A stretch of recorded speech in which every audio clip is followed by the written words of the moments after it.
jadilah anak yang soleh. Ya, Patan anak laki-laki yang pertama harus betul-betul menjadi kebanggaan kedua orang tua. Apa kebanggaan orang tua bila mana kita mempunyai anak? Apakah kita ini harus menjadi orang besar? Apakah kita punya mobil besar? Apakah kita punya harta yang banyak? Kebanggaan orang tua kan bukan. Apa kebanggaan orang tua? Kebanggaan orang tua adalah anak yang soleh dan soleha. Itu kebanggaan orang tua. Mengapa? Bila mana anak kita menjadi anak yang soleh, sudah jelas ilmu agamanya pun sudah tahu.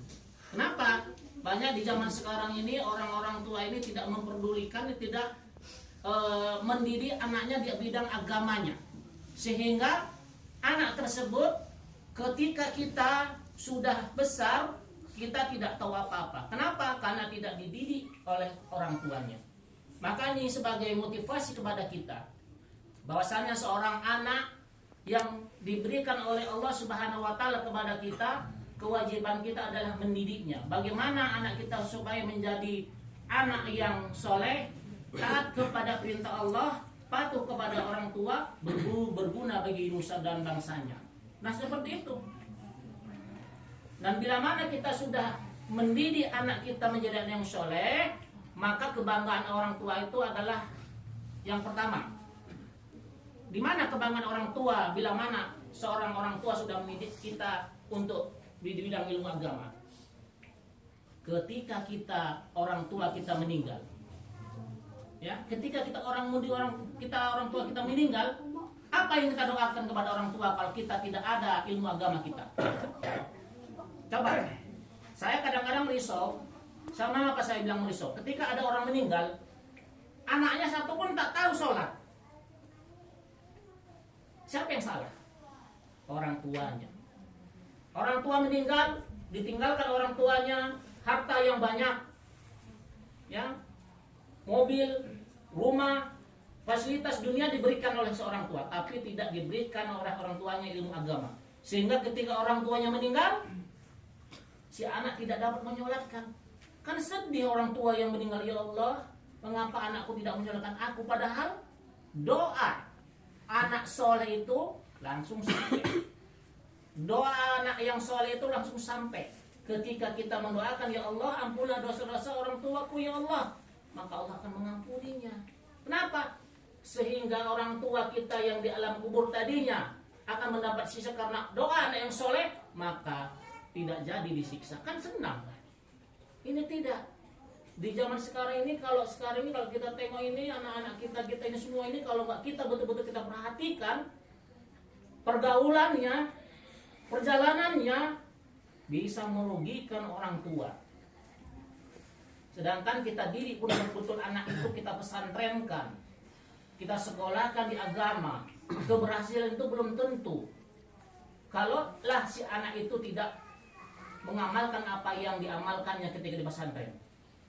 Maka sebagai orang tua kita, bila mana anak kita dapat menghafal, dapat menjalankan perintah Allah, wah itu sangat luar biasa. Kebanggaan orang tua itu adalah mendapatkan anak yang soleh dan soleha. Itu kebanggaan orang tua. Jadi kita ini, orang tua kita ini akan meninggalkan anak-anak kita. Dan kita ketika mati, yang menyolatkan kita, anak kita. Tapi kalau anak kita tidak mempunyai ilmu agama, bagaimana menyolatkan kita? Bagaimana mendoakan kita? Kita cuma ditangisi saja, tapi tidak didoakan kita. Padahal kita mengharapkan doa daripada anak kita. Kalau doa-doa yang kita kumpul ada 50-100 orang belum tentu diterima. Kenapa? Karena doa anak soleh itu tidak ada dinding pembatasnya. Maka untuk itu, alhamdulillah ya Patan ya, sudah dapat menghafal ayat-ayat suci Al-Quran. Mudah-mudahan dengan hafalan ditambah terus hafal-hafalan ini, mudah-mudahan Patan menjadi anak yang soleh ya. Patan sayang pada ibu sama ayahnya ya, selagi masih ada. Kalau sudah nggak ada, nggak mungkin disayang lagi. Yang cuman bisa Pak doa. Yang paling sedih doa pun nggak tahu. Apa mau doain sama ayah, sama bapak, sama ibu kalau kita nggak tahu belajar ilmu agama? Nah, Allahumma barik lana. Kan nggak mungkin kan? Nah, makanya kita harus belajar. Jadi alhamdulillah patannya sudah ada hafalan juz 30, sudah hafal surah-surah berapa surah ada hafal patan? Lumayan banyak. Hah? Lumayan banyak. Lumayan banyak. Jadi tambah lagi ya patannya ya patannya. Nah, dia diamalkan. Mudah-mudahan bila mana juz sampai 30 juz hafal dan mengamalkan isinya, insya Allah nanti di akhirat kelak ayahnya diberikan mahkota satu. Mahkota kebanggaan orang tua anaknya menghafal 30 juz dan mengamalkannya, maka kebanggaan orang tua akan mendapat mahkota nanti di akhirat ya. Bahkan dia bisa menolong saudara-saudara yang masuk neraka yang tidak berbuat syirik kepada Allah, tapi ya meninggal tidak berbuat syirik kepada Allah, maka dia akan dapat menolongnya ketika kita dapat menghafal 30 juz Al-Quran.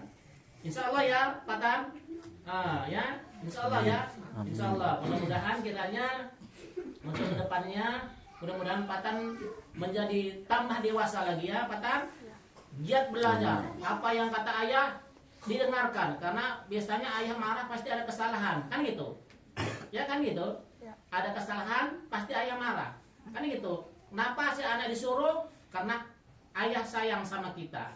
Nah, supaya kita tuh menjadi anak yang berguna, bermanfaat kepada orang tua, ya kan gitu. Kalau kita nggak sayang sama anak, nggak usah disuruh-suruh, biar aja suruh tidur, kan gitu. Nggak usah suruh sholat, nggak usah suruh baca Quran, nggak usah ada kegiatan lain, itu namanya nggak sayang orang tua. Kalau orang tua sayang itu suruh sholat, suruh ngaji, dipesantrenkan, kan gitu Patan. Ayahnya peras keringat banting tulang kalau bahasanya itu, untuk mencari apa? Memenuhi kebutuhan sekolah anak. Jadi harus dihargai pengorbanan orang tua ya Patan. Insya Allah ya. Mungkin demikian, mudah-mudahan kiranya apa yang saya sampaikan kiranya bermanfaat dan juga berguna untuk kita masing-masing dan juga untuk kita semua. Mudah-mudahan untuk kedepannya insya Allah kita dapat mendidik anak kita semua menjadi anak yang soleh dan soleha, karena anak dan soleh, anak yang soleh dan soleha akan menolong kita di dalam kubur, terlebih-lebih dapat mendoakan kita dan mendoakan kita ketika kita sudah mati. Jadi lebih dan kurang saya mohon maaf. Wabillahi taufiq wal hidayah. Wassalamualaikum warahmatullahi wabarakatuh. Waalaikumsalam warahmatullahi wabarakatuh.